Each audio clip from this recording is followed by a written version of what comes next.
हादसो 3 सगा भाइर फोत 1 ज़ख़्मी सकरन काज़ी अली रज़ा सनाई सकरन खां सहराणे वींदड़ रोड ते बाठू शाख भरसां तेज़ रफ्तार ट्रक जो मोटरसाइकिल के ज़ोरदार टक्कर जे नतीजे में 3 बोरियत सगा भाइर थड़े ते फोत थी विया। फोतिन में 38 वरियन जो शमन ख़ास केली, 40 वरियन जो गुलशेर ख़ास केली, 24 वरियन जो मुनव्वर ख़ास केली, 3 पुट शाह मोहम्मद ख़ास केली जा शामिल आहिनि। छॾे त संदन चौथों भाउ आसिफ अली ख़ास केली सख़्त ज़ख़्मी थी पियो।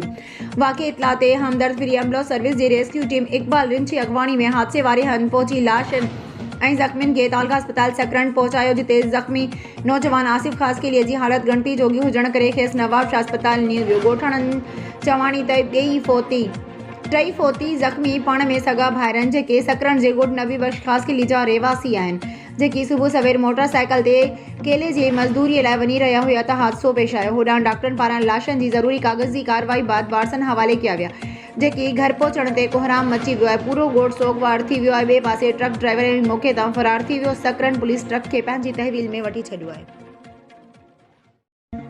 सकरन सिंधी मीडिया जे सॾ ते बेनज़ीर डिस्ट्रिक्ट स्कूल सकरन में शानदार सक़ाफ़ती ॾिहाड़ो मल्हायो वियो, जंहिंमें डिप्टी कमिश्नर शहीद बेनज़ीराबाद ज़ाद हुसैन रिंसिंद थैंकर्स फॉर्म जे चेयरमैन सैयद मुनीर शाह, टाउन कमेटीअ जे चेयरमैन सैयद उज़ैर अख्तर शाह, तालीम खाते जे ज़िले officer Mohammad Saleem Bhatti, director library Mir Khan Zardari, अॻूणो DAO Razi Khan Jamali, professor Javed Unnar, TAO Noor Ahmed Jamali, focal person Hafiz Qadir बख्श भट्टी ऐं डॉक्टर नसीर अहमद मेमण समेत केतिरनि ई शख़्सियतुनि शिरकत कई। स्कूल जे शागिर्दनि पारां सक़ाफ़ती टेबलो सां गॾु क़ौमी गीतनि ते झूमरियूं पाए प्रोग्राम खे रंग भरिया विया, जॾहिं त शागिर्दनि पारां पंहिंजनि हथनि सां तख़लीक़ कयल साइंसी नुमाइश में पिण कई, जिन प्रेज़ेंटेशन पिण ॾिनी। उन मौक़े ते मथियनि महिमाननि अलॻि अलॻि ॻाल्हाईंदे चयो त सिंध जी सक़ाफ़त हज़ारें साल पुराणी आहे, जेका हालतुनि सबबि माठार में हुई, जंहिंखे सिंधी मीडिया ॿीहर निर्वार कयो आहे। हिननि उहो बि चयो त प्रोग्राम ॿिया बि भला, पर BDS जो सक़ाफ़ती प्रोग्राम ऐं ॿारनि जो टैलेंट ॾिसी हिते जे उस्तादनि खे सलाम पेश करण ते दिलि चवे थी। उन मौक़े ते प्रिंसिपल मैडम शफ़क़त आयल महिमाननि खे अजियाणो ॾियण सां गॾु खेनि सिंध जी सक़ाफ़त अजरकूं पिणु ओढायूं। प्रोग्राम दौरान महिमान साइंसी ऐं सक़ाफ़ती स्टॉल जो मुआइनो पिणु कयो। उन खां अॻु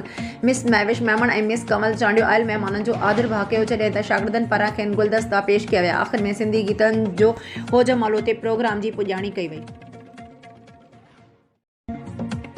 झिरका मां ख़बर शामिल कयूं था। लखा ॾिनूं झिरकाई जे रिपोर्ट मुताबिक़ त ठठे जे शिराज़ी ख़ानदान जे बुज़ुर्ग हस्ती लाड़ जे सियासतदान अॻूणी सूबाई वज़ीर आला सैयद एजाज़ अली शाह शिराज़ी जी 3 वरसी 10 डिसंबर ते ठठे शहर में शिराज़ी हाउस ते निहायत अक़ीदत एहतराम सां मल्हाई वञी पई, जंहिंजूं तयारियूं अॻूणो ज़िला नाज़िम सैयद शफ़क़त हुसैन शाह शिराज़ी, अॻूणो MNA सैयद अयाज़ अली शाह शिराज़ी, अॻूणो MPA सैयद रियाज़ हुसैन शाह शिराज़ी, सैयद फ़याज़ हुसैन शाह शिराज़ी, अॻूणो MPA सैयद शाह हुसैन शाह शिराज़ी, सैयद अमीर हैदर शाह शिराज़ी, सैयद इम्तियाज़ शाह शिराज़ी, सैयद तनवीर हैदर शाह शिराज़ी, सैयद मुनीर शाह शिराज़ी, सैयद अनवर शाह शिराज़ी ऐं ॿियनि शिराज़ी भाइरनि पारां शुरू कयूं वयूं आहिनि।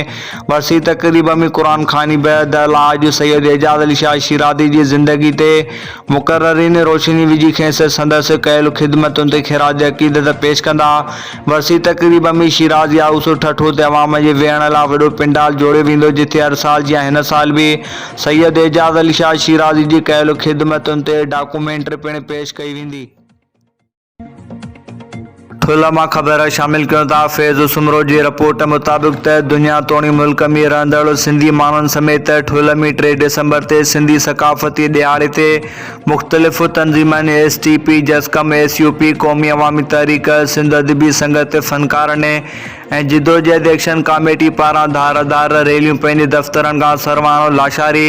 मामूश अमन सुमरो, जमाल जोश बुरड़ो, एजाज़ कंडराणी, शाइर नफ़ीज़ सुमरो, डॉक्टर एजाज़ अमन अंसारी, फ़नकार नसरुल्लाह दस्ती, सरदार अब्दुल हकीम पयार, कामरेड शोएब नूनारी, खीरो फ़कीर, मोहम्मद बुरड़ो, वसीम कुरैशी, मोहम्मद बश्क बिरोई, असगर लाशारी, लियाकत सरकी, बशीर सरकी ऐं ॿियनि जी अॻवानी में कारकुननि हथनि में पार्टियुनि जा झंडा पिना, फ्लैक्स, 4 फोटुनि जी सिंधी टोपी, कुआड़ियूं खणी मुख़्तलिफ़ हंधनि खां सिंधी इनक़िलाबी नारा, क़ौमी गीतनि ते सभी कारकुन रक़्स कंदा प्रेस क्लब वटि पहुची झुमरियूं हणी सक़ाफ़ती ॾिहाड़ो जोश व जज़्बे सां मल्हायो वियो। तक़रीब खे अॻवाननि ख़िताब कंदे चयो त सिंध मां धारियुनि खे निकाली ॾिनी वञी, सिंध खे चूंडियल नुमाइंदनि सिंध जो सौदो करे सिंध खे खपायो आहे।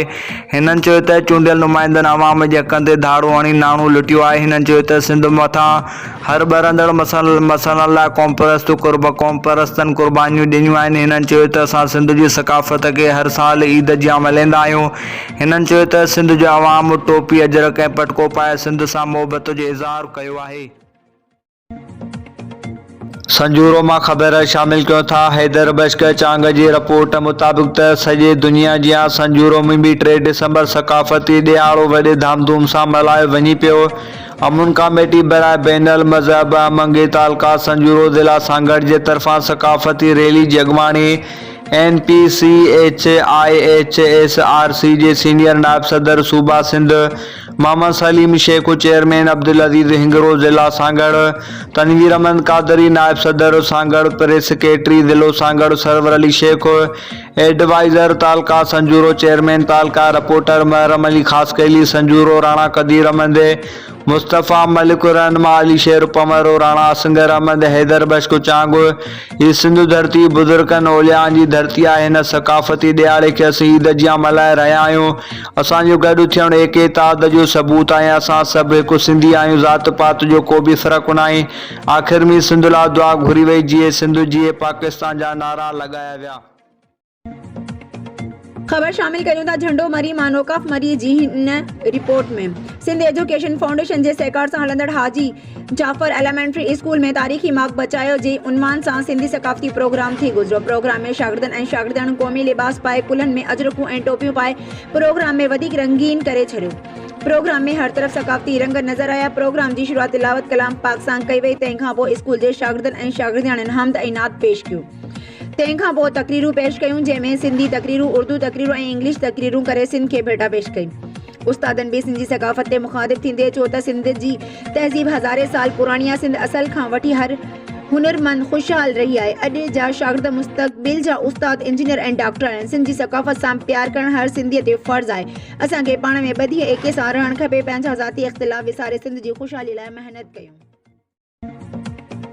Ghotki district reporter Mohammad Malook Bhutto. घोटकी कोलाची बलोच इत्तेहाद तरफ़ां हर साल जी हिन साल भी कोलाची बलोच इत्तेहाद ज़िले सदर इरफान कोलाची जी अॻुवाणी में कोलाची बलोच ऑफिस घोटकी में वॾे जोश ऐं जज़्बे सां मल्हाई वई, जंहिंमें महिमान ख़ासि रईस मोहम्मद असलम ख़ान कोलाची, सिंध जो मशहूर अदाकार इजाज़ कोलाची, मीर मुख्तियार अहमद कोलाची, साफ़ी अब्दुल मारूफ कोलाची शिरकत कई।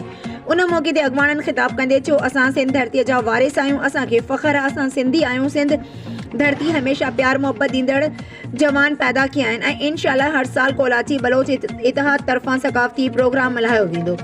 उन मौक़े ते कोलाची बिरादरी जा मौजूद शख्स वडेरो अली गोहर ख़ान कोलाची, उस्ताद अब्दुल हमीद कोलाची, अब्दुल अज़ीज़ कोलाची, ग़ुलाम रसूल ख़ान कोलाची, अल्ताफ़ कोलाची, वाजिद कोलाची ऐं ॿियनि शिरकत कई। आख़िर में सिंध जे अमन अमान लाइ दुआ घुरी वई।